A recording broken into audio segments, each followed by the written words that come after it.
they traded the 5th overall pick and next year's first for a player that they knew wouldn't play both sides of the ball the whole game. Yes. And they could have had Tet just sitting there and, draft a corner next year. Let me ask you this, Aiden. Let me jump in. Let me jump in here. I think it's fair to evaluate the value of that pick now. That's it. That's what. Listen. No, and I know we're in a stats-driven world. Certainly, when we're talking fantasy football, and Travis Hunter has yet to have some sort of monster game on offense, and we haven't seen an interception from him on defense. What about the fact that if Travis Hunter's out there locking it down on an island and it allows somebody to get home for a sack? What if that's possible? You know what I mean? Like, there is stuff when you play defensive back that doesn't show up in the stat sheet. It doesn't show up. Well, it does for yourself. It's just 5 games, and I think, Dion keeps saying, load him up more, he'll get better. And I kind of tend to agree. I think there's a learning curve that we're not fully aware of either in the NFL, but I think he's ready for it. Jacksonville's 4-1. They're bringing him along. I think the dream of defensive and offensive rookie of the year is gone. Offensive rookie of the year has been won by somebody else in the state of Florida, and that's Emeka Egbuka. He is 100% your offensive rookie of the year now that Omarion Hampton is going to be out for at least a month. Yep. Who else could even be in that category, right?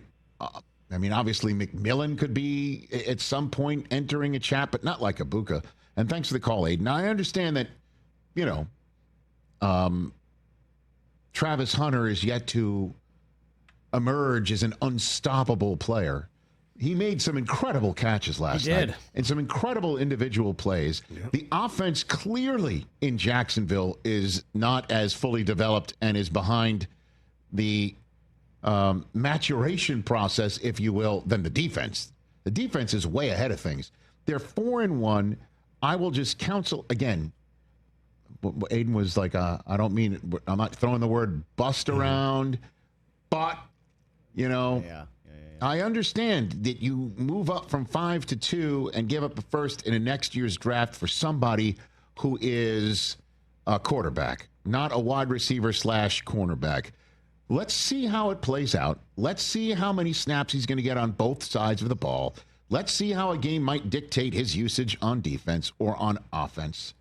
But for the moment, they are 4-1, and Travis Hunter is a reason why. And even though he's not showing up in the stat sheet, and you could sit here and say that is not worth the draft capital.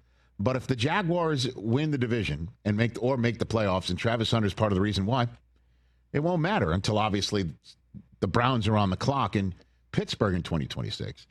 But I understand. I understand the question. Sure. And I understand when you see Egbuka just light it up everywhere. Dude, unreal. And you're like, why isn't Travis Hunter doing that? But Brian Thomas hasn't eaten his just yet either. He hasn't. Travis little signs of life last night. Etienne and Strange are the only ones who have been eating, I guess, in a way of significance. Strange has been good. But he got hurt last night. Offensive Rookie of the Year, Egbuka is even odds basically right now. Who else is on the list? Ashton Genty's plus 380, almost 4-1. Jackson Dart 7-1. McMillan 9-1. Tyler Warren, I think, is That's another one. That's a good one. Yep. And got to keep an eye on Quishon Judkins. He's been awesome so far for the Browns, 13-1. But those are just others to just round out the field. Yeah, for sure. And give a tip of the cap to as opposed to an award. Yeah, Buka's running away with it right now. I mean, he went to Seattle and he was going, catch for catch, point for point, stride for stride with Jackson Smith and Jigba. Has he scored in every game? Because it's felt like it. I think I got the stats around here. I know he has 5 touchdowns. I want to tap dance a little bit. It might take me a minute to find it. He's damn good. I don't know who else there is.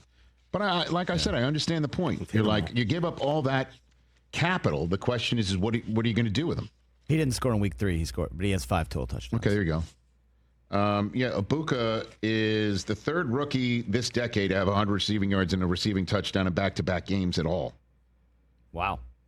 4th player in the Super Bowl era to record 20 or more receptions 400 or more receiving yards and 5 or more receiving touchdowns in their first 5 career games played. And the others are named Randy Moss, Jamar Chase, and fellow Buckeye Terry McLaurin. And McLaurin's the only one of those other 3 who did not win the Offensive Rookie of the Year. So, dang. I mean, he's kind of in on that front. So that dream is gone, I think, about winning both. Hey, you made it all the way to the end. Thanks for that. Check us out every single day streaming live on Disney Plus and the ESPN app 12 to 3 Eastern.